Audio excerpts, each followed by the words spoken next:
Collaborating with other people is hard. Few of us are born knowing how to do it. Odd though it may sound, we actually have to learn by conscious reflection how to work successfully with others. And so we should take care to identify and occasionally nurture what one might term the collaborative virtues, the set of psychological traits on which good teamwork depends. The Merriam-Webster dictionary defines collaboration in two different ways. First, it says, to work jointly with others or together, especially in an intellectual endeavor. The second definition says, to cooperate with an agency or instrumentality with which one is not immediately connected. What's interesting is that each of these definitions involve connectivity and engagement. I'm particularly partial to the quote from Mother Teresa that you see on the screen. I think she really does capture it. We know that collaboration can take many forms. It can occur on a macro scale, where we can see collaboration across geographies, disciplines, political boundaries, resulting in great feats such as saving lives. It can also be on a micro scale, such as two people sharing ideas or resources of common interest. It can occur within small teams and organizations and across international corporate landscapes. Research tells us that we are in fact wired for collaboration and connection. One chemical that draws us together is called oxytocin, the feeling of friendship, love, or deep trust. Simon Sinek refers to the chemical oxytocin as the collaboration chemical, the primeval force in our brain that compels us to join forces, which confirms we are naturally meant to work together. What we also know is that some of us are more energized by collaboration than others. In our work, we define the strength of collaboration as being about working cooperatively with others towards common goals. People who have this as one of their significant strengths like to maintain cooperative working relations across organizational boundaries and silos, which could be geographical, departmental, or even team-based. They like to find common ground between parties which may appear to have different agendas or objectives or drivers. These people have a way of weaving common threads across these stakeholders that unites them. Typically, those with collaborative strength want to promote a friendly, collaborative, united environment in teams and in organizations. They love partnerships, cooperation, and unity, and they thrive in the participation of a collective effort. Helen Keller captures this in just a slightly different way. And here's what it can sound like when it shows up effectively in a school setting. People say things like, I get a lot of my energy from working with other people. I feel more motivated when I'm working with others across disciplines and departments. I love sharing ideas and seeing other perspectives. I work harder and longer when I'm working in a busy team. More is achieved when we work collaboratively towards common outcomes.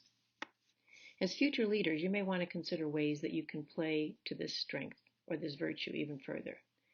Begin thinking about now, what are the opportunities to collaborate further in your current role?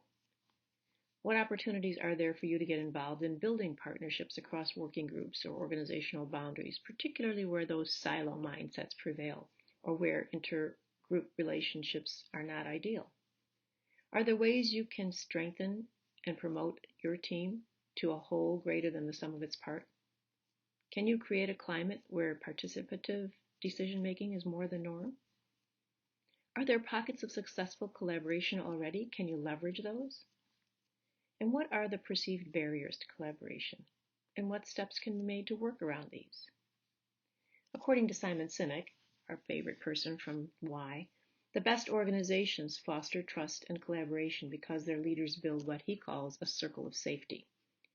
When we know and trust that people inside the circle of safety will look out for us and protect us from the dangers of outside, we're much more likely to freely exchange information and ideas that will move the organization forward. Everyone feels they belong, and all energies are devoted to protecting and supporting each other, seizing big opportunities together. Brings us to the concept of teacher collaboration.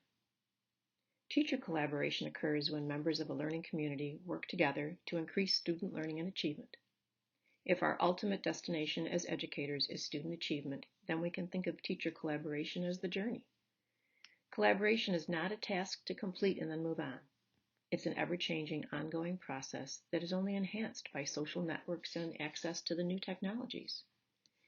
The beauty of collaboration is not only the ability to tap into various perspectives and ideas, but also to share responsibility for our students' learning.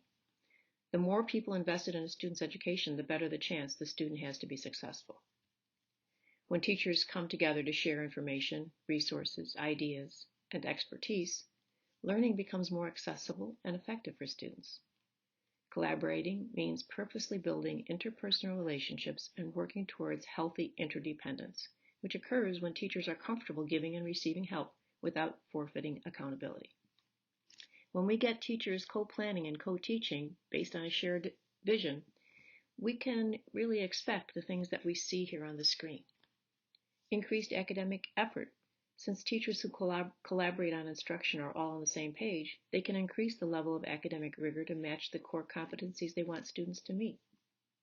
There's an increased understanding of student data. Teachers are better equipped to deconstruct relative data and implement effective solutions from both formative and summative assessments. They have a sense of shared responsibility for celebrating successes and analyzing failures. We see more creative lesson plans when teachers communicate and share ideas. They also share an enlarged repertoire of instructional strategies that encourage creative instruction. Colleagues may be influenced to try different approaches or have opportunities to help a peer with a new approach. We also find less teacher isolation. While teachers should not feel coerced or forced to collaborate to avoid any kind of contrived congeniality, having the opportunity to share ideas and information can really combat professional loneliness and frustration, can also help to improve staff morale and professional satisfaction. The best part of the benefits of teacher collaboration is that they can be a reality, as they are in so many learning communities around the world. The key is acknowledging, understanding, and working diligently to overcome the challenges and obstacles standing in the way of high-quality teacher collaboration. Now, all of that being said, there are some challenges to effective teacher collaboration.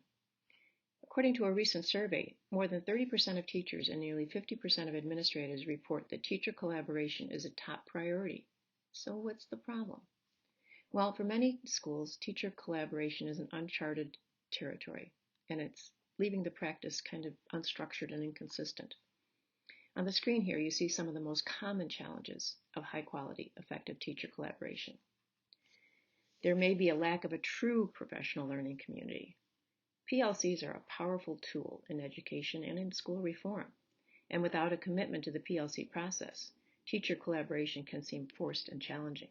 But true PLCs are really important and need to be followed carefully. There's also that whole lack of planning and collaboration time or reflection time. Most of us feel that there are just not enough hours in the school day. The most common challenge of effective collaboration is the lack of time for people to work together. While this may be occasionally used to mask other issues like personality conflicts or fear of judgment, it's still worth noting that planning time is a valuable resource for educators, and it should be embedded into their teaching responsibilities. And finally, we have, of course, personality conflicts and territoriality. Collaborative groups are comprised of multiple personalities, and each have their own unique belief systems, which can lead to unproductive experiences. So how do we really make collaboration effective? Well, I think in order for teacher collaboration to be effective, teachers should want to participate rather than feel like they have to. Organizational models facilitate, but they don't guarantee collaboration. How teachers engage in a model can make a difference. Teachers' personal stance about whether they have to or want to participate in a model is critical to successful collaboration. Equally important is understanding how to engage effectively in collaborative work with colleagues. Just as with other skills, we gain greater capacity for collaboration with the opportunity to practice. Just like any other skill, collaboration can be honed and improved upon if we practice. There are a few strategies that have been proven to set the stage for high quality teacher collaboration, and you can see those here on our screen. First of all, developing and agreeing upon a shared vision and mutual goals. The level of ownership that teachers feel about the process determines how much time and energy they are willing to put into collaborating. Having a shared vision and mutual goals can lead to buy-in, and that's required for teachers to have a genuine sense of ownership. For example, if you identify your team's shared vision of caring for students and student learning, and set goals related to that vision and discuss how the team's work can help attain those goals, and then check in to assess progress. That's powerful. The strong connection between the work and the vision of the team can help everyone see the purpose and assume their own ownership in the process. A sense of community is also really important. Collaboration is all about building relationships. Taking the time to get to know your colleagues and relate on a personal level really develops a greater sense of respect and trust. Like any relationship, though, collaborative teams take time to develop and increase in strength and in productivity. Getting to know your colleagues, their passions, taking time to connect on a personal level can really help gain mutual respect, and people can then look past perceived eccentricities that they saw in others. Establishing shared values and commitments can unify the group and provide a purpose for their collective work. But like all relationships, the collaborative community is going to develop over time and will require work to maintain. In addition, trust influences the effectiveness of collaborative work. Respecting group commitments, being fully present at meetings, seeing the best in others, helps to establish trust and build a cohesive community. Other ways might include establishing traditions, celebrating accomplishments, and recognizing individual contributions. We also want to make sure that we establish group norms and expectations. Unfortunately, as we all know, collaboration can be stressful and even uncomfortable at times. When we are transparent about our work and our beliefs, our colleagues can see our limitations as well as our strengths, which places us in a position of vulnerability. Sharing with and trusting colleagues requires courage and humility. A climate of trust can help to establish a safe environment that would be the necessary platform for open communication.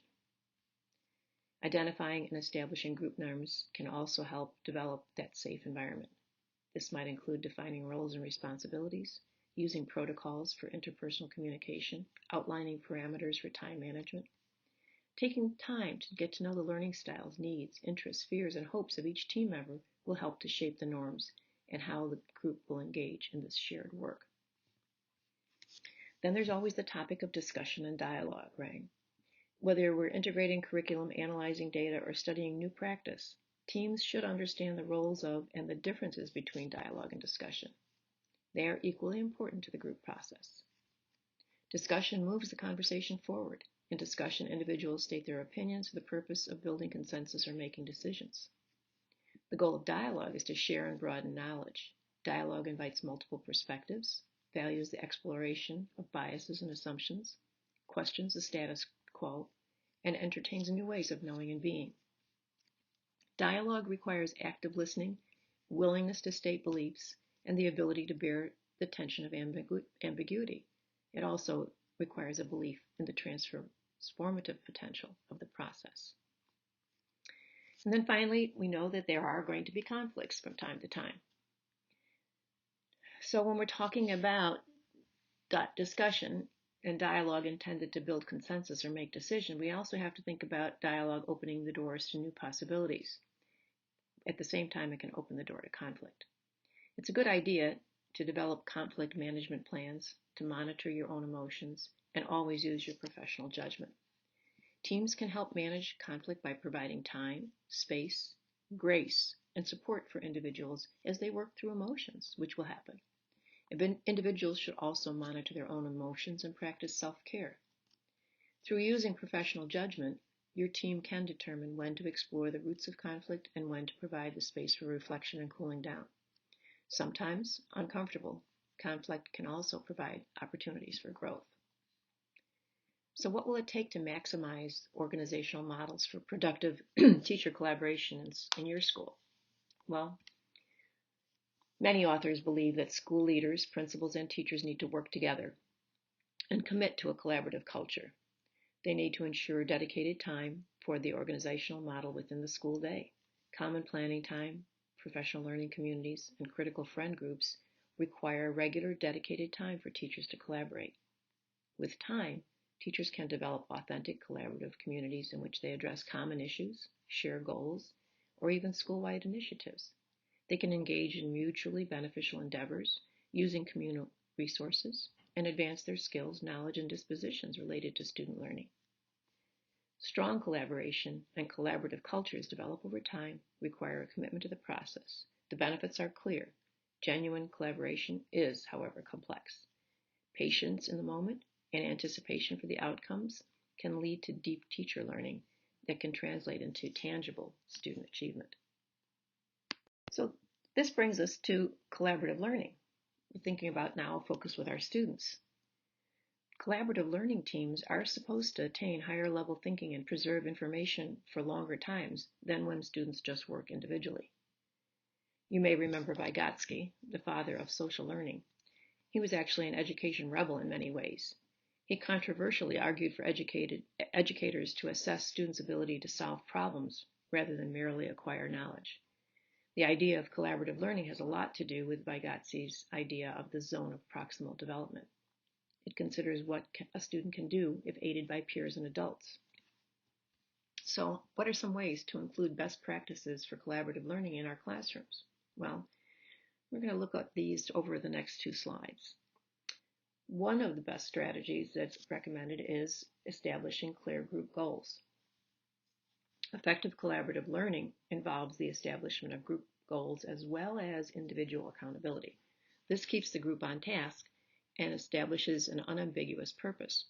Before beginning an assignment, it's always best to define the goals and objectives to save time. They also recommend keeping the groups smaller, keep them mid-sized. 3 or fewer usually don't have enough diversity and may not allow divergent thinking, but groups that are too large create that kind of freeloading where not everybody participates. So a moderate-sized group of 4 or 5 could be the ideal. And then in terms of norms, research suggests that collaborative learning is influenced by the quality of the interactions. Interactivity and negotiation are important in group learning. In a famous 1960s study by Jacobs and Campbell, they suggested that norms are pervasive in these groups, and that even deviant norms were being observed. If you notice a deviant norm, you can do a few things. You can rotate members, assist in using outside information, establish and develop new norms. You may, especially for younger students, want to establish rules for group interactions. Older students might be able to create their own norms. But given their durable nature, it's best to have flexible norms. Norms should change with the situation so that groups don't become rigid or intolerant or develop subgroups. It's important to build trust and to promote open communication as well. Successful interpersonal communication has to exist in teams. Building trust is essential. So we need to deal with emotional issues that arise immediately and any interpersonal problems right away before moving on. Assignments should encourage team members to explain their concepts thoroughly to each other. Studies have found that students who provide and receive intricate explanations gain the most from collaborative learning. Open communication is the key. For larger tasks, it's really advisable to create group roles. Decomposing a difficult task into parts saves time. You can assign different roles. For example, students might choose to be the group leader, the recorder, the reporter, the fact checker. And students might even be able to choose their own role and alternate by different sections of the assignment. Another good way to ensure that the group learns together would be to engage in a pre-post test. In fact, many researchers use this method to see if groups are learning. An assessment gives the team a goal to work towards, and it ensures that learning is a priority. It also allows instructors to gauge the effectiveness of a group. Changes can be made if differences are seen in the assessments over time. Individuals also should complete surveys evaluating how well the group functioned. Debriefing is an important component of the learning process, and it allows individuals to reflect on the process of the whole group learning situation. We also want to consider the learning process itself as part of the assessment. Many studies have considered how cooperative learning helps children develop social and interpersonal skills. Experts have argued that the social and psychological effects on self-esteem and personal development are just as important as the academic learning itself. So in terms of assessment, it may be beneficial to grade students on the quality of discussion, student engagement, and adherence to group norms. Younger groups may be praised for following procedures and standards. This type of learning is a process and needs explicit instruction in the beginning stages. Assessing the process itself provides motivation for students to learn how to behave in groups. It shows students that you value meaningful interactions and adhering to norms. Also might want to think about using different strategies. For instance, the jigsaw strategy is often used to improve social interactions and to support diversity. The workplace, the real authentic world, is often like a jigsaw, separating assignments into subtasks where individuals research their area. Students with the same topic from different groups can even meet together and discuss between groups. This type of collaboration allows students to become experts in their assigned topic and then return to their primary group to educate others.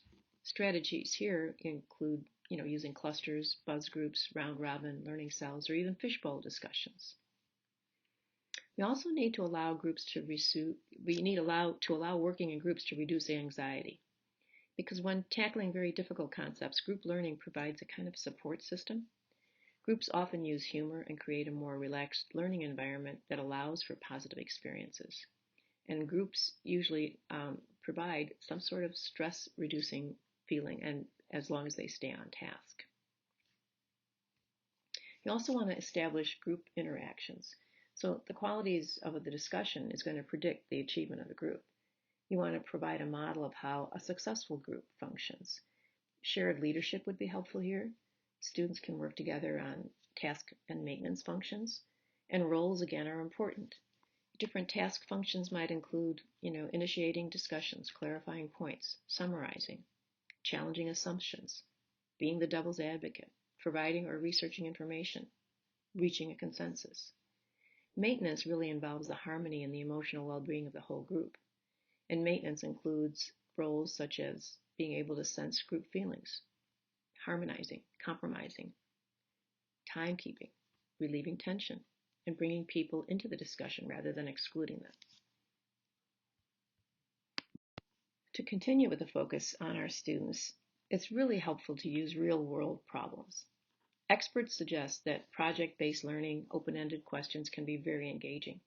So rather than spending a lot of time in an artificial scenario, we often would recommend using inspiration from everyday problems. Real-world problems can be used to facilitate project-based learning and often have the right scope for those collaborative learning situations. It's great if we can focus on enhancing problem solving and critical thinking skills. This is where we want to design collaborative assignments that allow room for varied interpretations. Different types of problems might focus on categorizing, planning, taking multiple perspectives, or forming solutions. You want to try and use a step-by-step procedure to guide students in learning about problem solving. One of the generally accepted procedures has 7 steps. They talk about identifying the objective, set the goals, gather the data, generate options or courses of action, evaluate the options using the data and touching back to the objectives, reach a decision, and then implement the decision. We also want to make sure that we keep in mind the diversity of the groups. Mixed groups that include a range of talents, backgrounds, learning styles, ideas, and experience are really the best. Studies have found that mixed aptitude groups tend to learn more from each other and increase the achievement of low performers as well as a bonus. You also want to rotate groups so students have a chance to learn from a variety of others. We also want to look at demographics. Equally balanced gender groups are actually found to be the most effective. There is some research that suggests that boys are more likely to receive and give elaborate explanations, and their stances are more easily accepted by the group. Particularly in male majority groups, girls tend to be ignored. In majority girl groups, unfortunately, girls tend to direct the questions to the boy. You may want to discuss and establish gender equality as a norm. This might be an obvious thing in one way, but it's often missed, and it's something particularly important to discuss as students get older. Scaffolding, of course, is important. You want to use scaffolding or what we would call diminished responsibility as students begin to understand these concepts. At the beginning of a project, you may want to give more direction than at the end. You might want to serve as a facilitator, gauging the group interactions at first, providing questions perhaps, but then you want to allow groups to grow in responsibility. This may mean that teams then go on to develop their own topics or projects, and increased responsibility, of course, is the overall learning goal when we're talking about collaborative learning. It's also helpful to include different types of learning scenarios. Research studies have suggested that collaborative learning that focuses on rich context and challenging questions produces higher order reasoning. Such assignments can include laboratory work, study teams, debates, writing projects, problem solving, or even collaborative writing. We also know that technology can make collaborative learning easier. Collaboration has the same results via technology as it does in person, and it also increases learning opportunities. You can always try incorporating the variety of free tools that are available for online collaboration. Some research, however, suggests that the more exchanges that are related to planning rather than challenging viewpoints occur more frequently in online interactions. So this may be because the students don't know each other, and if that's a scenario that you're dealing with, you want to make sure that before you do involve technology, students need to develop those relationships, get to know each other, their backgrounds, before you put them on some sort of a blog or a chat board. It's also important to avoid what we call bad group work. It's important to have a balanced approach, and cynics often have valid points. There was a New York Times article that cited some criticism of collaboration because it didn't allow enough time for individual creative thinking. So you may want to think about individual time to write notes before groups begin. This also might be a good way to assess the individual portion of the grade. We want to be wary also of what we call groupthink. While collaborative learning is actually a great tool, it's always important to consider a balanced approach. At times, group harmony can override the necessity for more critical perspectives. So some research suggests that groups favored more confident members. That way, changing up groups is important to help counter this problem. And then finally, valuing diversity. Collaborative learning relies on some buy-in, and students need to respect and appreciate each other's viewpoints in order for it to work. For instance, class discussions can emphasize the need for different perspectives. It's important to create a classroom environment that encourages independent thinking.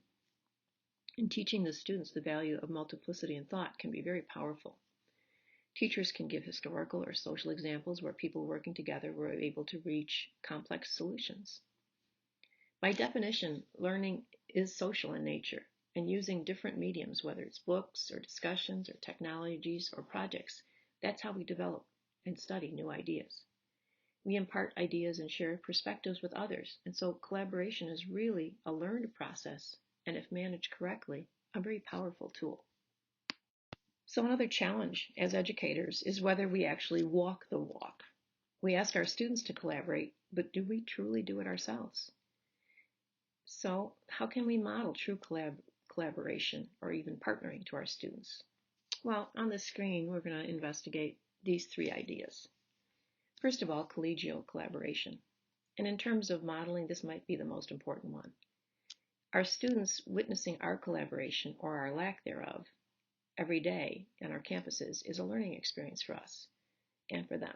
They are watching and listening to what we say through our collegial interactions. For instance, if we publicly badmouth our administrators, colleagues, parents, or students, we are demonstrating that we don't take collaboration or partnering seriously. After all, our stakeholders and colleagues are our partners in education. We need to show them the respect they deserve as team members. So we need to show our students that we value ideas, opinions, and contributions of those we work alongside in every way. So some ways we can do that is by providing some examples. Teachers could, say, trade classes for an hour a day. We could trade with a grade level or a subject area to start. And we ask students all the time to work with different students, so why not take our turn? Another thing would be to co-teach a lesson. Now, this could be any lesson in any course with any teacher, and it doesn't have to be reserved for established teams or linked courses. Any two or more teachers could decide to plan and implement any kind of a cross-curricular learning experience for their collective group of students.